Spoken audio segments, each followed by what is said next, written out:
दोस्तों, क्या आपको पता है कि छक्का कहां लगाया जाता है? बिल्कुल, ग्राउंड के अंदर, जब आप पिच पे बैट लेकर खड़े होते हैं।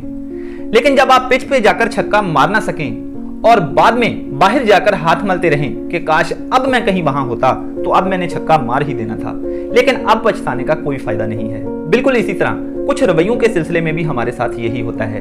हम सोच रहे होते हैं, हम एक जगह पे बुरा रवैया करके बाद में सोच रहे होते हैं, बाद में पछता रहे होते हैं कि काश वहां ये मैं अच्छा रवैया कर लेता, मेरा अच्छा इमेज जाता, मेरा वो दोस्त, मेरा वो बड़ा, मेरा वो सीनियर या मेरा वो उस्ताद नाराज ना होता।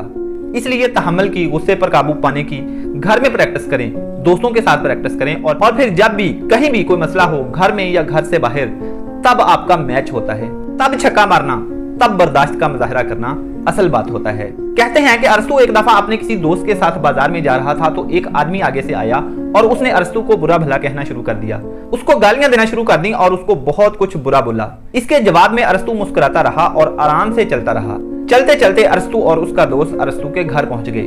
वहां पहुंचकर अरस्तु के दोस्त ने पूछा कि उस बंदे ने आपको इतना बुरा भला कहा, गालियां दी, आप आगे से मुस्कुराते रहे, आपने उसको कुछ भी बोला क्यों नहीं? अरस्तु ने उससे कहा कि आप 1 मिनट बाहर ठहरें, मैं अभी आता हूँ।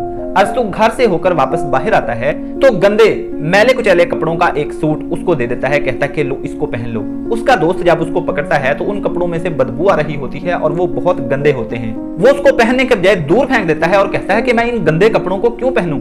इस पर अरस्तु एक बड़ी शानदार बात बोलता है। वो कहता है कि दूसरों के गंदे अल्फाज, दूसरों की गंदी सोच का असर मैं अपने ऊपर क्यों लूं? इसीलिए मैंने उसकी किसी भी बात पे, किसी भी गाली पे रिएक्ट नहीं किया, बल्कि आराम से मुस्कुरा दिया। दोस्तों, यही टेक्निक आप भी अपने गुस्से पर काबू पाने के लिए, अपने आप को तकलीफ से बचाने के लिए और अपने आप को जलने से बचाने के लिए इस्तेमाल कर सकते हैं। क्योंकि गुस्सा किसी के गुनाह की, किसी की गलती की तकलीफ अपने आप को देने के मुतरादिफ होता है।